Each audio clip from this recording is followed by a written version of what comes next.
Hello, hello, hello, and welcome once again to Movies That Pop. I'm the Kernel. Let's see what popped up in theaters this week. John Wick is back, and he's still not retired, which is great news for action-loving fans everywhere, because we are going to get treated to another onslaught of bone-crunching, arm-snapping, high-flying, and rapid-firing action from the century's newest iconic action hero, and it's gonna be awesome, folks. If you haven't seen 2014's surprise action stunner, John Wick, first, go fix that right now. And second, I'll give you a little recap. It centers around John Wick, an assassin played with extreme physical commitment by Keanu Reeves, trying his best to free himself from a very complex and rigid underworld.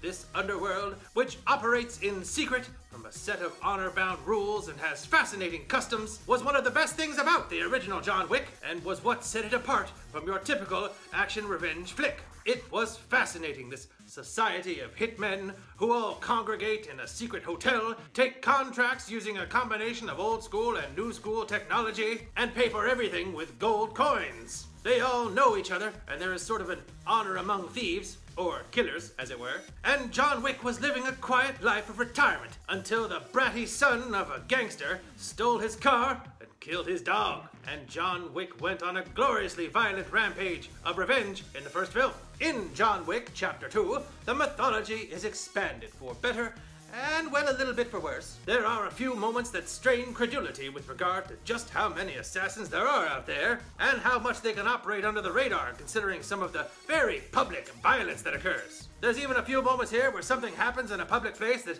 I don't really think are possible, even in the construct of an action movie. And that's one thing I loved about the mythology created in John Wick. It was always wild, but it was oddly credible. In Chapter 2, things get a little less so, to the slight detriment of the movie. Also of note, the story in the first film was very, very simple.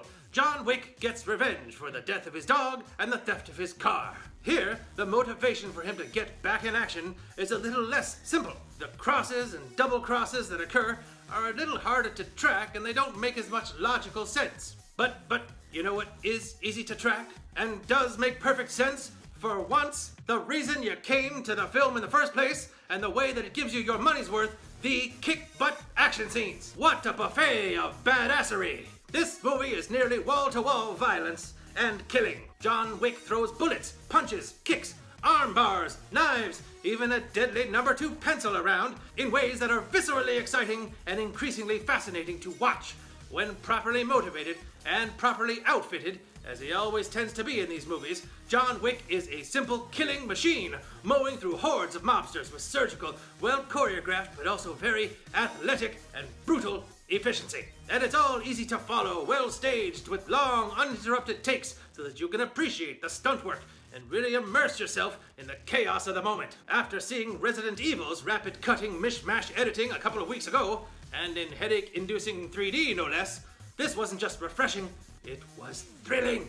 Not only is the action well shot and staged, the scenery is beautiful to behold, from the deep catacombs underneath Rome, to the plush environment of the fabled Continental Hotel, to the finale inside a neon-drenched Hall of Mirrors art installation that must have been a real pain to shoot. John Wick Chapter 2 overflows with visual delights. I wish that I understood more of the finer points of the story, like who was motivated to do what, and why some killings are acceptable as strictly business, but others are completely personal and worthy of revenge. Like I said, the story in the first film was far simpler and easier to track, but John Wick Chapter 2 is nonetheless a thrill a minute, packed with exciting action and set in a compelling and fascinating world.